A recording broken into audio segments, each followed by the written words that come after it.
วัดพนัญเชิงจังหวัดพัทยากันดูน้ำทะเลดูปลาเยอะมากเลยครับโอ้ยมีเวลา6 โมงตรงพอดี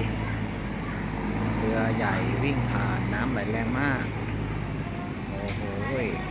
อาจจะเป็นว่าฝนตกมาตลอดทั้งเดือนนะครับดูปลาดีเดี๋ยวนี้ไม่ค่อยเยอะแล้วคนไม่ค่อยมีแล้วโอ้ยไม่ได้อาหารปลาให้หมดแล้วดูเรือลากเรือทรายครับเรือทรายลากใหญ่มากเขาบอกว่าใหญ่มากเรือใหญ่มากเรากำลังเชิญปลาให้อาหารปลาวันนี้พาเพื่อนๆมาให้อาหารปลายันเย็นแล้วเพื่อนเชิญน้ำไหลแรงมากฝนตกปีนี้ก็ปี59น้ำเยอะมากๆไหลแรงด้วยอันนี้นั่นมาจากแม่น้ำพิษณุโลกครับไหลมาโอ้ดูเ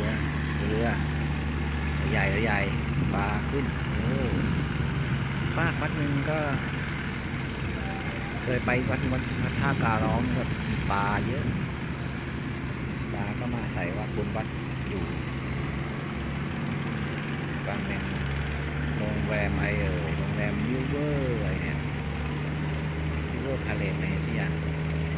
เรือผ่านด้วยเรือ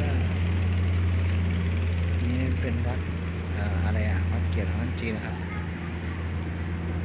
พระนางเรือล่มอ๋อใช่เป็นวัดที่เป็นพระนางเรือล่มเขามาสักการะพระนางร่มกันวัดจีนพระนางเรือล่ม